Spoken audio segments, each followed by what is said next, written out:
Way of introduction, my name is George Descala, I'm from Trade Victoria, and together with the team, and you've met them, we've got Eddie, we've got Song, we've got Gnu, our Deputy Secretary for Trade Victoria, got Lizzie, and also have Christine, which is out there. So welcome to the Investment Centre.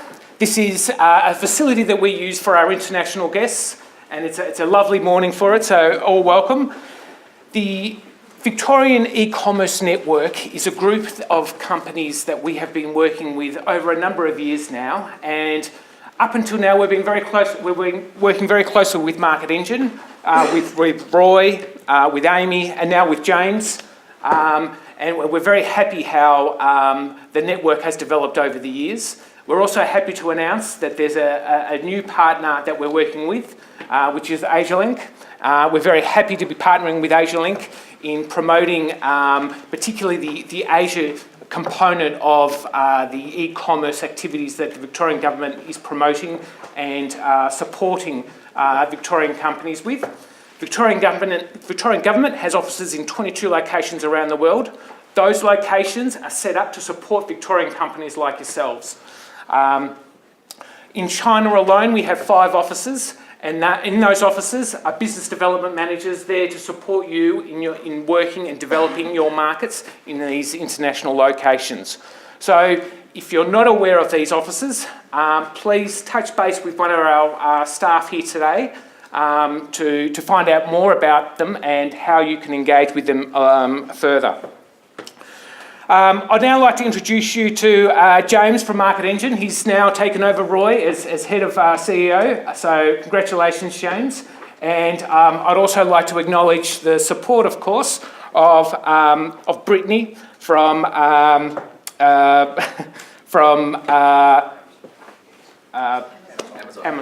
Sorry, how could I forget that name? Thank you, James.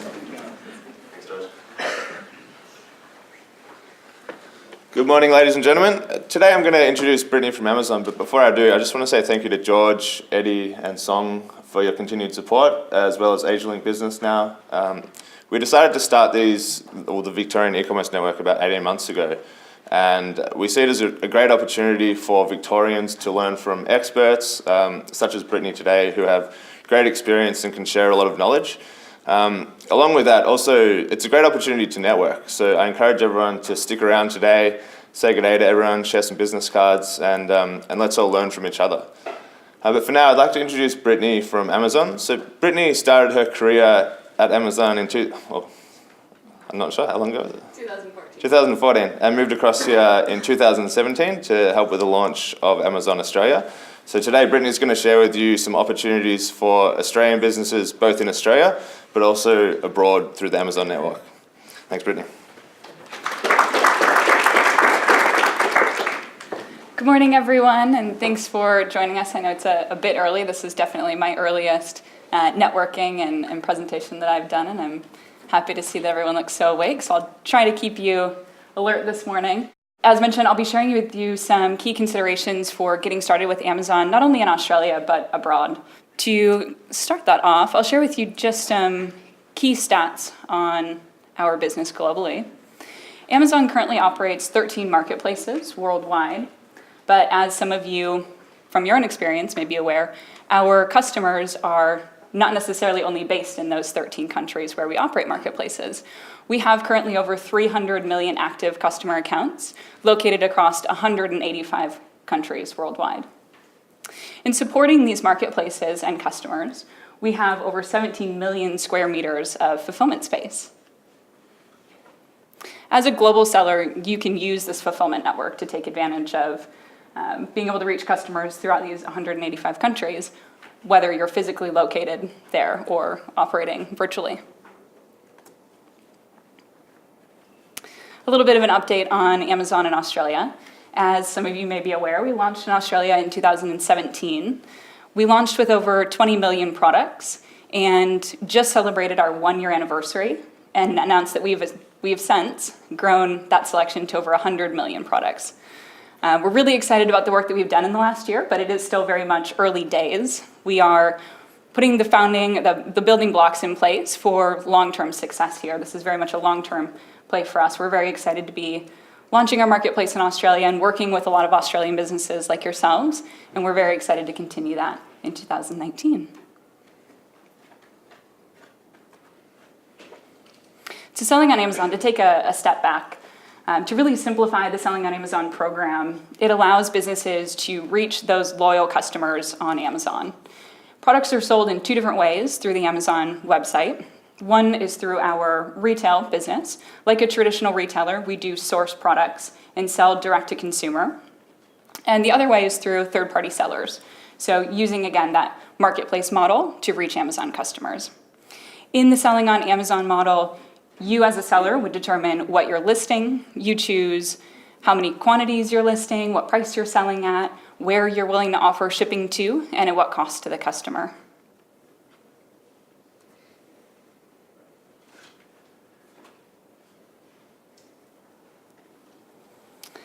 So some key benefits of the Selling on Amazon program. Really what we are aiming to do is to give businesses access to this customer base and create a new revenue stream. So we by no means want to take away from any business that you're doing through your own brick and mortar stores or perhaps your own website or other e-commerce channels, but rather give you a new channel of sales. And we do this by giving you access to that growing customer base. So our 300 million active customer accounts worldwide, and allowing you to use our existing website. So you have the advantage of using our framework to build your business quickly, and takes away from some of the time-consuming tasks like customer acquisition or payment processing off of your shoulders. We are going to support our sellers with reporting and with tools to help grow your business ongoing. So this can range from business reports in Seller Central, which is the portal where you would manage selling on Amazon. That's going to be a range of reporting on traffic and sales on your products. We're also going to give you tools to help grow your business, which we'll get into in a bit more depth today.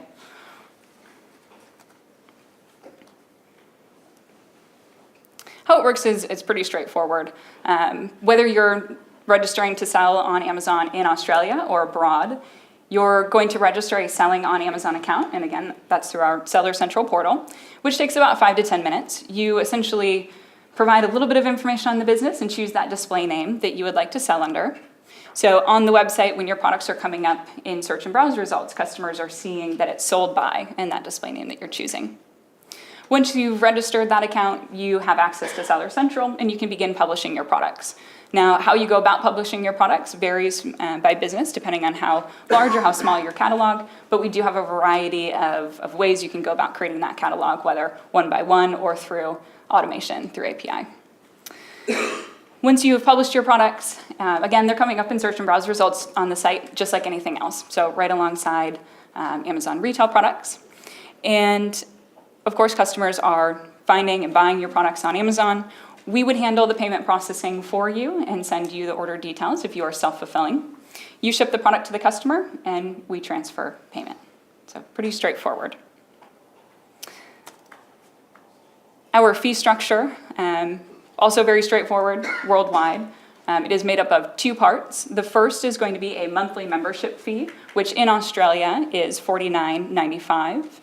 And the second part of that pricing structure is a referral fee. So this is a percentage of sales, and it does range between 6 to 15%, depending on the category that you're selling in. And essentially what you're getting here are a few things for your money. That monthly membership fee is going to allow you to list an unlimited number of products. So there's no per listing fee. And that referral fee is going to be on items that are sold. Again, so you're only paying when an item sells. And that is also going to include payment processing, so which covers you probably for 1 to 3% right there. Amazon is going to be protecting you against fraud, so we cover you 100% against fraud.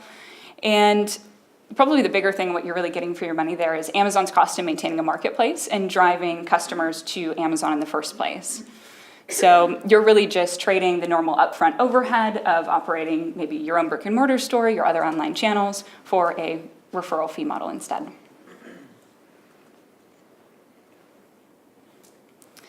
So some key considerations that I would recommend keeping in mind, again, whether you're selling on Amazon here in Australia or abroad. As mentioned, I've been with Amazon since 2014. I started off my career as a key accounts manager and working with businesses very much like yourselves on a day-to-day basis. So helping them understand how to get their products from point A to point B on Amazon, working with them to help grow their business. And these are some of the things that I would recommend to any business to really keep in mind when you're growing a new channel of sales. I think there's a lot of variables in online selling, right, regardless of the channel.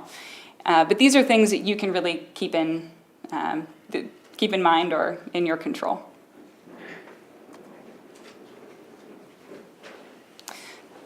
The first is going to be selection. So again, with that monthly membership fee, you do have an unlimited number of listings available. And we do recommend the more the better. We tend to see a direct correlation between the number of items that sellers are listing and the success that they're seeing. At least for getting started, I would recommend casting a wide net until you understand what's going to sell well through this new channel of sales.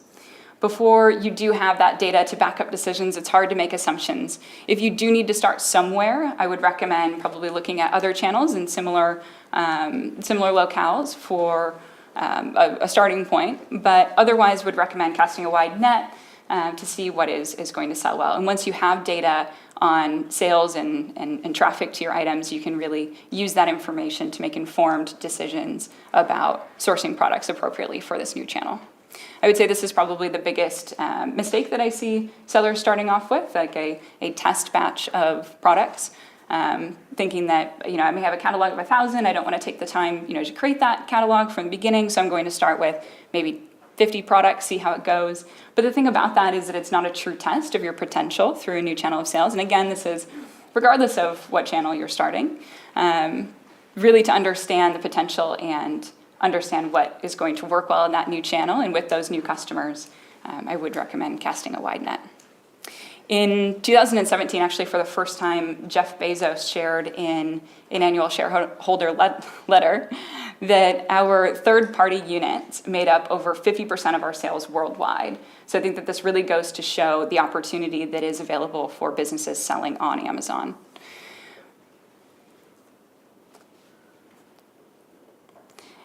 Going hand in hand with selection is quality. So again, there's a lot of variables in online sales, but how you present your products is within your control, and it is going to be the biggest thing that you have to leverage. A seller once, actually recently, quoted that selling on Amazon is like having a storefront in the busiest shopping center in the world. You wouldn't stock your shelves half full, so why should selling on Amazon be any different? But I think at the same time, when you're selling online and you don't have a customer that's physically touching your products and looking at them, your detail page is equally important in helping them make that purchasing decision. So a few key considerations for that detail page. Of course, the title. So titles are what we're looking at in bringing up products in search results on the site, as well as bullet points in search terms. But we're really looking at relevancy for what the customer is searching for and matching that with detail pages. And so by having accurate and robust content on your detail pages is going to make a big difference in your discoverability, but also, of course, in helping that customer make their purchasing decision, making sure that they have all the information that they need in order to proceed. By providing consistent, high-quality information on your detail pages, you are going to increase discoverability, customer conversion, sales conversion, but also you're going to lower returns. So the more informed the customer is before they're making that purchasing decision, the less surprised they will be when they receive the product. Images, I think, goes without saying, this is probably going to be the biggest piece of information, or the most important thing on the detail page for the customer to make that decision. So having nice images on the detail page goes a long way. The bullet points here that you'll see next to point 3, that is going to be where I would recommend putting your key considerations or your key product features. This is where the customer is really getting at a high level information on the product. There is a larger product description further down on the detail page. But if you want the customer to see just a few key things right at a glance, this is going to be where they'll look.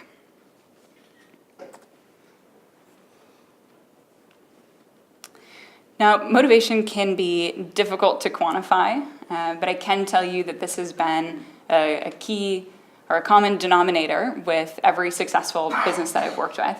And I think motivation can come into play in a lot of different stages of the selling journey. I think that it starts with creating a compelling offer, right? And an offer not just being the product price, but also taking into consideration shipping.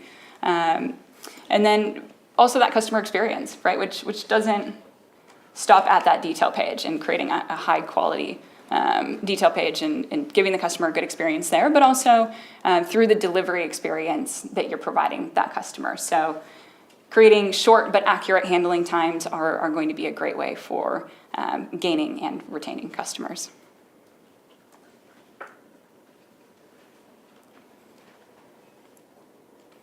And along with that customer experience, I would also say that again, we're providing you with a lot of information on those detail pages, through the detail pages and through business reports. So also using that information to make informed decisions about your business is going to be key. Again, through any channel that you're selling on, but especially through Amazon. We think long-term as a business, and we recommend the same of our sellers. We don't want this to be a one-time create a few listings and see how it goes and kind of put things out there and see what comes back. We're going to give you the tools to be successful, but ultimately how you're interacting with both Seller Central, business reports, tools that we're providing is really completely up to you. And along with customer experience, it's a nice segue, I think, into Fulfillment by Amazon. This is one of our core programs worldwide. Fulfillment by Amazon is essentially a program where sellers can use our warehouses to fulfill orders to customers. So again, a great tool, especially for global businesses that are selling on Amazon in other countries, and they don't necessarily have a physical presence there. So we can allow you to send your products into our warehouses. We can pick, pack, and ship, and handle customer service as well as returns. So it really frees up your time to focus on growing your business. And it goes hand in hand with that customer experience in the sense that we're providing fast and free shipping a lot of the times. So delighting customers there. How the program works, pretty straightforward. So you've created your Seller Central account, you've listed your products. Once the products are listed, you choose what you would like to send into Fulfillment by Amazon. So this can be the total of your catalog. This could be a portion of the listings that you have. It doesn't have to be 100%. You can split it up how you see fit. We do recommend, same with how you're listing your products, I would recommend casting a wide net to start and then going deep in the areas where you're seeing success. So again, waiting until you have data to back up recommendations before you're really going deep. So we'd recommend sending in as many different products as you can, but shallow quantities to start. Once you send your products to our warehouse and through that shipment creation process, we'll be walking you through how to prepare those products and where you'll be sending them to. And once we receive your products at our warehouse, we are going to manage from there any picking, packing, and shipping of orders that are coming in. We are also going to be managing customer service as well as any returns. So again, the great thing about using this FBA program, especially as a global seller, is that it's allowing you to really level the playing field with local competitors as you're able to offer fast shipping, you're able to offer local customer service and returns, so you're really delighting those customers even if you're not physically there. So of course, FBA is a fulfillment solution, right? I think that's pretty straightforward. It's giving you the ability to kind of hand over some of those day-to-day responsibilities and the picking and packing and customer service. But what a lot of businesses actually don't realize is that it's also a marketing solution, and it's probably one of the biggest marketing tools as an Amazon seller that is available to you. And what I mean by this is that on the site, so when products are in FBA or they're fulfilled by Amazon, they are going to be Prime eligible. So some of you may be familiar with Prime, but essentially it is a membership that allows most customers to receive free 2-day shipping. And our Prime customers are our most loyal shoppers. They're shopping most frequently, they're spending most on average, they are frequently filtering search results by Prime eligible items only. And so as an FBA seller, you get to take advantage of that Prime badging and reach those customers. So again, not only helping with picking and packing, but also actually winning more sales and being more discoverable on the site. My biggest recommendation for businesses that are interested in selling again, whether it's through Amazon in Australia or abroad, is really to get started today. It's hard to know what your potential is until you try. And at our global selling website, so amazon.com/AGS for Amazon Global Selling, you can learn more about all of the marketplaces that are available to you, so those 13 marketplaces that I mentioned. This is also where you will be able to learn more about key considerations for each of those marketplaces. So as a seller interested in selling into Europe or into Asia, what are things that you need to take into consideration? What are tax considerations, shipping into those countries? This is a great resource that I highly recommend businesses who are interested go in and take a look and understand what that would look like for your business. This also allows you to access our solution provider network. So if you do have any needs with selling into a new marketplace, we've made some recommendations on different businesses that can work with you through that. So, after the presentation, my colleagues and I from Amazon will be hanging around to answer any questions. So if you do have any specific questions or would like to chat more about selling on Amazon in Australia or abroad, please come and see us. We would love to speak with each one of you. Thank you.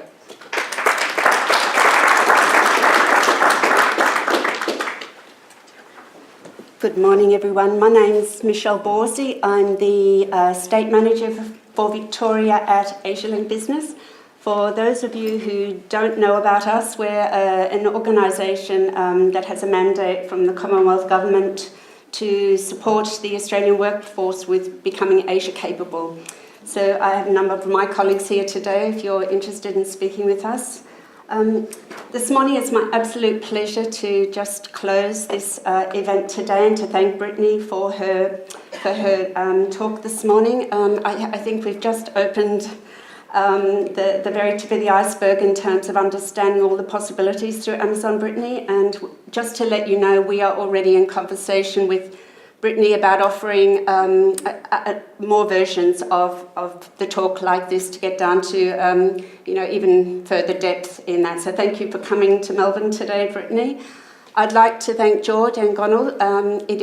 We're very excited at AsiaLink Business to be working with you on the Victoria eCommerce network next year, and we look forward to getting some interesting topics around very similar to this and even divergent across Asia in particular. Thank you for coming today. It's been great filling the room and having sort of the support of people like you interested in engaging in these platforms. If you haven't already done so, there's a bowl outside with your business cards. We'll be drawing a bottle of wine over the next 30 minutes. So please, can I ask you to move out into the area where you had breakfast, and thank you all for coming.